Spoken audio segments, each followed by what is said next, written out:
진심으로 담아서 인사하신 거죠?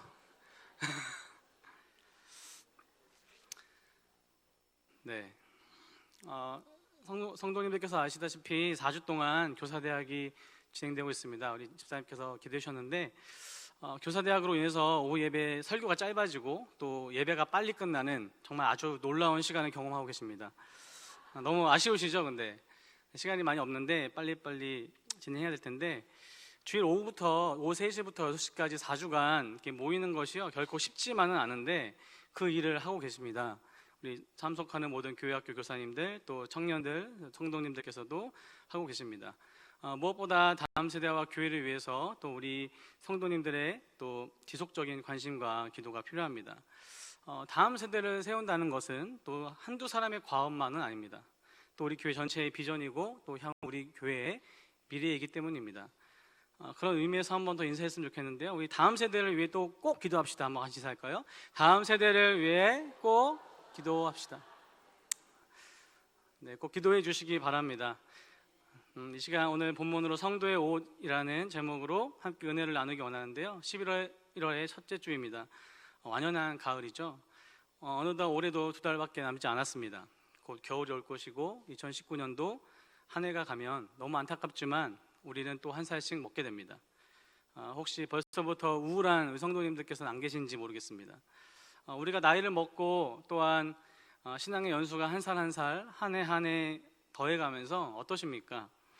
오늘 아침에 우리 목사님 말씀하셨던 에베소서 말씀이었는데 하나님을 알아가고 사랑하는 넓이와 길이와 또 높이와 깊이가 갈수록 커져가고 충만해지면 얼마나 좋겠어요? 그런데 꼭 그렇지만은 않죠. 갈수록 가뭄에 메마른 바닥처럼 쩍쩍 갈라지고 메마르고 지치고 그런 모습도 사실 우리의 모습입니다. 이 시간 오늘 본문을 통해서 하나님의 말씀 또 우리의 모습을 좀 돌아보는 시간 되기 원합니다. 골로새서 말씀 보면 주 62년이었다고 생각하는데 바울이 로마 감옥에 있을 때 다른 빌레몬서나 에베소서를 쓴 시기와 비슷한 시기에 이 편지가 쓰여졌다고 여겨집니다.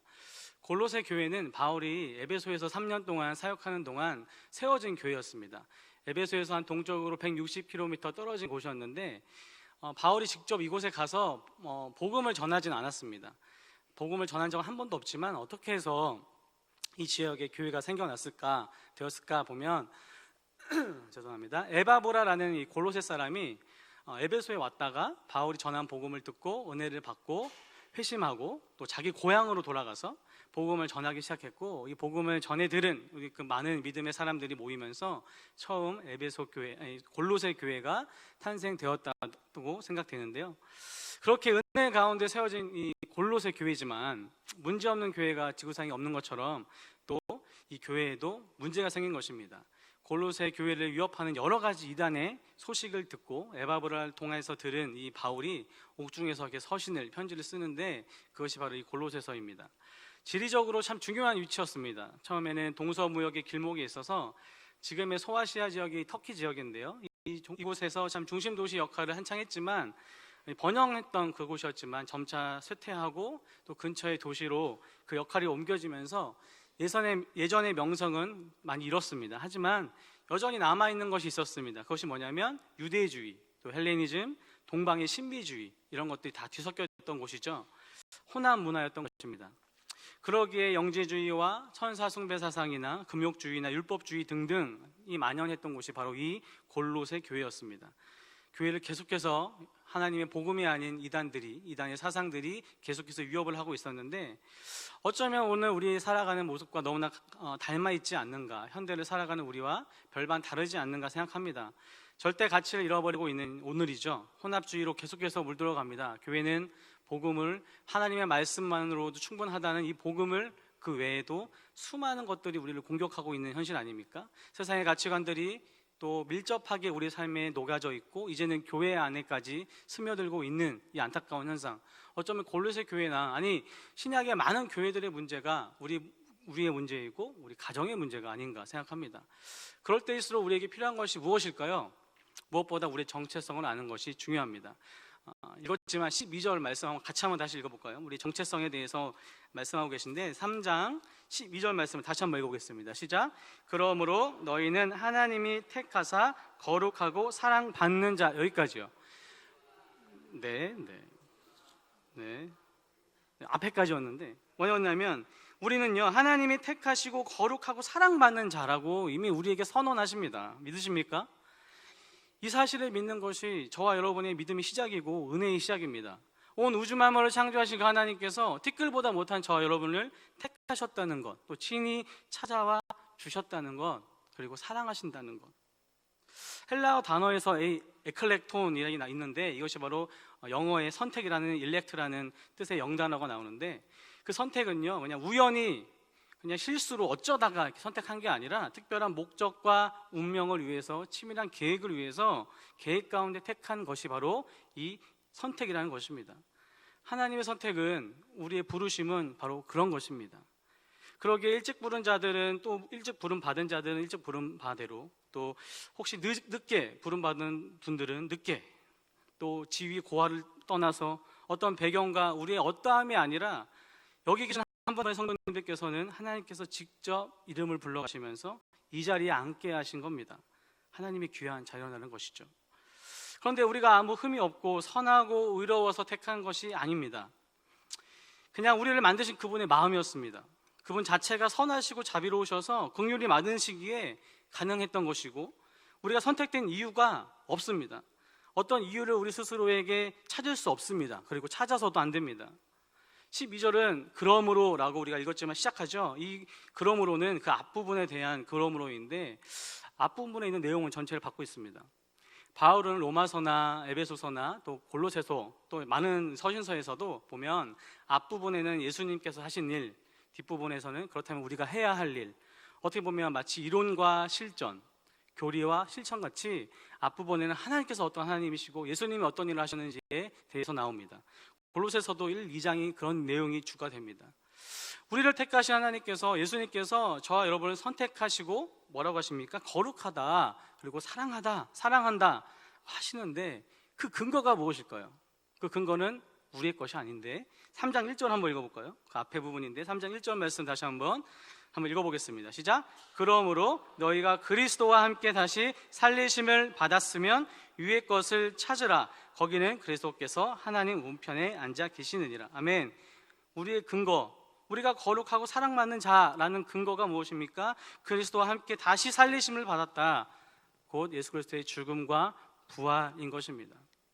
우리가 죄인이지만 예수 그리스도의 보혈로 말미암아 용서받은 죄인이기에 모든 것이 완전하게 단번하게 십자가의 보혈로 죄사함 받았고 의롭게 되었기에 하나님과 우리의 막힌 담이 무너지고 종이 아닌 자녀로 우리를 삼아 주셨기에 이 모든 것이 가능한 것입니다.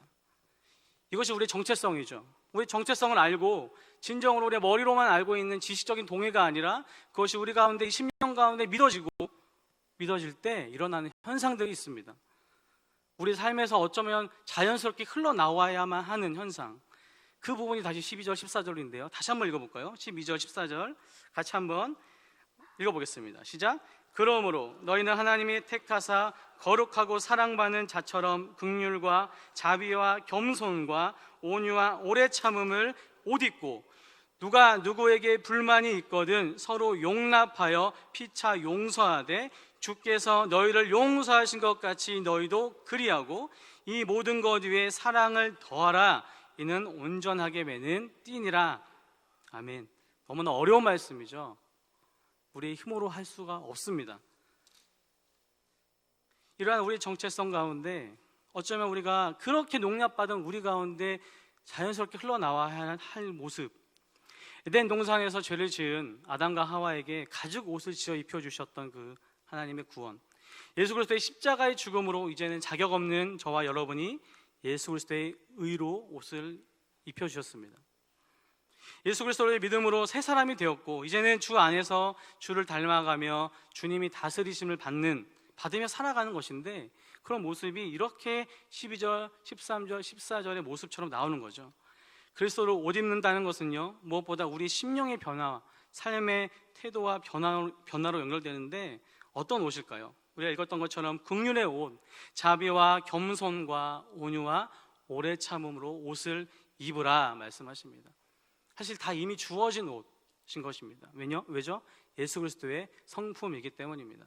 좀 쉬운 번역에서는 이 부분을 이렇게 번역하고 있습니다. 동정심과 친절함과 겸손함과 온유함과 오래 참음을 옷 입듯 입고 누가 누구에게 불평할 일이 있더라도 서로 용납하여 주고 서로 용서하여 주라라고 이렇게 번역되고 있습니다. 이 시간 각각의 의미를 다 설명하는 것은 좀 시간이 없지만 이 모든 것이 바로 예수님의 성품이라는 것은 우리 알고 있습니다. 잘 아시는 말씀인데 갈라디아서 말씀 PPT 한번 넘겨주시겠습니까? 한번 같이 읽어볼까요? 시작. 오직 성령의 열매는 사랑과 희락과 화평과 오래 참음과 자비와 양선과 충성과 온유와 절제니 이 같은 것을 금지할 법이 없느니라. 아멘.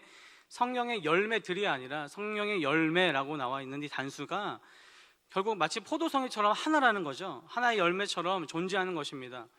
물론 크기가 조금 다를 수도 있고 어떤 거는 작을 수도 있고 또 맛의 정도에 따라 개개인의 차이가 있지만 성령님께서 우리와 함께 하시면서 우리를 빚어가시는데 예수님의 성품을 빚어가시는데 우리 가운데 있어야 할 있는 성품이 바로 무엇입니까? 바로 여기서 얘기하고 있는 사랑, 희락, 화평, 오래 참음, 자비, 양선, 충성, 온유와 절제라는 겁니다.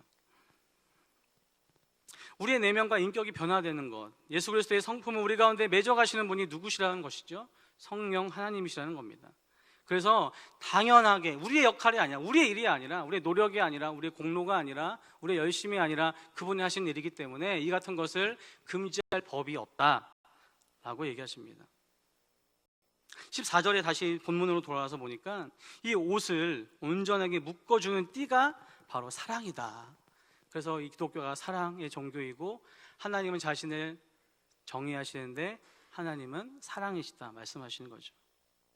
율법의 완성은 바로 사랑인 것처럼 이 옷을 입고 있으면 그리스도께 속한 평강이 우리 마음을 주장하게 될 것이고 그 이유에 말씀드립니다. 이 평강을 누리도록 우리들은 부르심을 받아 한 몸이 되고 그 안에 감사하고, 어쩌면 이게 우리 개개인의 문제이기도 개개인의 모습일 수도 있지만 이런 개개인들이 모인 우리 교회의 모습을 함께 꿈꾸시지 않겠습니까?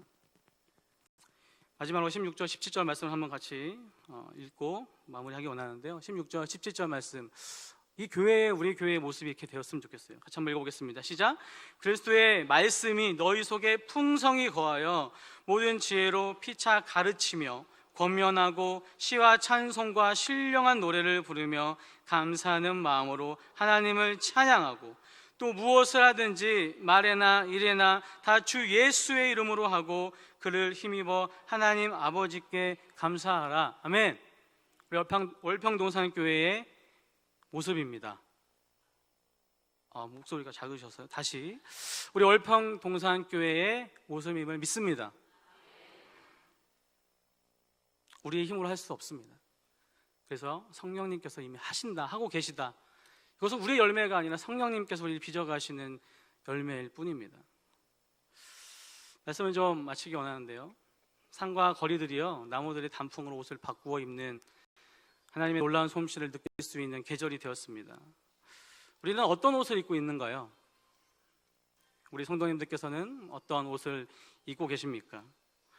겉으로 보여지는 말끔한 정장, 말끔한 어떠한 것이 아니라 우리 안에 있는 심령의 옷은 어떤 옷인가요? 우리 내면, 우리가 하나님을 진짜 만나서 해가 가면 갈수록 좀 더 그 하나님 앞에 있는 나의 모습, 나의 옷은 어떠한 옷입니까? 하나님께서 택하신 하나님의 백성은요, 거룩하고 사랑받는 자다. 긍휼과 자비와 겸손과 온유와 오래 참음을 옷 입어라. 그것이 바로 주님께서 하셨던 그 일이라 말씀하십니다. 16절 17절 말씀처럼 이 말씀이 우리 같이 붙잡고 나아가야 할 이 교회의 모습이 아닌가 생각합니다. 말씀이 우리 가운데 풍성해지고, 그죠? 우리 가운데 찬양과 감사하는 마음만 있고 말에나 일에나 다 주 예수의 이름으로 하라는 것. 그렇지만 그것조차 우리의 힘과 능을 의지하는 것이 아니라 이미 이기신 싸움을 하신 그 예수 그리스도의 십자가 보혈 앞에 우리가 나아가는 저와 여러분 되기를 원합니다. 요한복음 15장 5절 말씀이 무엇입니까? 나는 포도나무여 너희는 가지니 저가 내 안에 내가 저 안에 있으면 이 사람은 과실을 많이 맺나니 나를 떠나서는 너희가 아무것도 할 수 없다. 올해 2달밖에 안 남았습니다. 정말 하나님을 떠나서 아무것도 할 수 없는 건 없구나를 지난 10달 동안 우리 느끼지 않았습니까? 이 2달, 남은 2달 정말 그 하나님의 앞에 정말 주님만 의지하면서 이미 우리에게 의의 옷을 입혀주신 그 예수님의 성품 가운데 성령 하나님을 의지하며 나아가는 저 여러분들에게 간절히 소원합니다. 이 찬양이 참